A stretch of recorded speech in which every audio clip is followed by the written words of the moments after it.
Então, em resposta ao fato que a minha própria Associação de Brasileira de Antropologia não tinha se pronunciado, não queria se pronunciar em relação a isso, eu falei, então eu vou constituir um livro, um dossiê, né, em que a gente possa fazer uma reflexão sobre o que é isso. Então, esse livro, inclusive, está aí à venda no nosso stand de livros, chama Intolerância Religiosa, Impactos do Neopentecostalismo no Campo Religioso Afro-Brasileiro.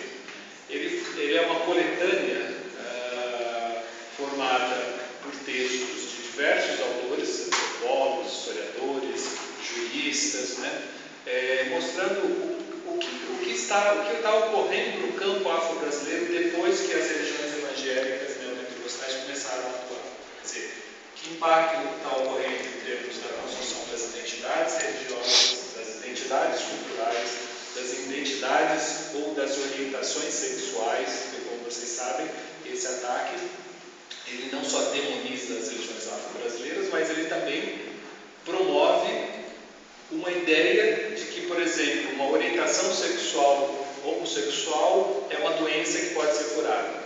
Então, nessa coletânea, a gente buscou mostrar, esses vários autores buscaram mostrar que tipo de transformação que veio ocorrendo nesse mundo, né, no mundo do campo religioso afro-brasileiro, que tem feito com que essas identidades elas passem a ser cada vez mais restringidas dentro de certos espaços, né? Então, a própria ideia de uma construção de uma cidadania em que essas identidades possam ser afirmadas, elas passam então a ter dificuldades de se instaurar, de se expressar em certos lugares, em certos espaços. Então, na verdade, o meu texto dentro dessa coletânea se constitui em dois textos, né? Uma introdução que chama Notícias de uma Guerra Particular, né? Onde eu busquei os relatos desses ataques ao longo de pelo menos uns 25 anos, né? Através de pais de santo, de literatura de jornal, tal. E um outro texto em que eu faço uma análise desses ataques, e o que eu vou apresentar aqui hoje, até por uma questão de espaço, é só a parte desse dossiê, desses ataques, porque eu acho que, como a gente está aqui num campo onde tem religiosos, tem pesquisadores, onde tem militantes, onde tem, enfim, né, uma série de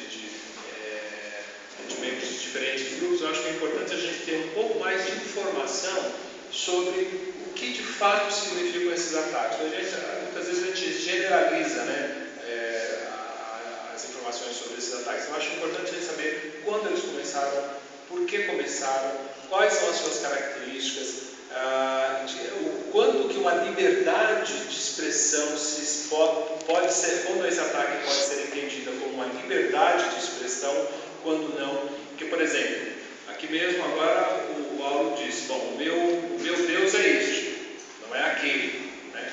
Mas vamos dizer que ele dissesse, o meu Deus é esse, eu acho aquele outro Deus ruim, mau, péssimo. Se ele está falando dentro de um templo, ele tem liberdade de falar isso, porque ele está expressando o seu valor religioso, né? Então isso faz parte da liberdade de expressão religiosa.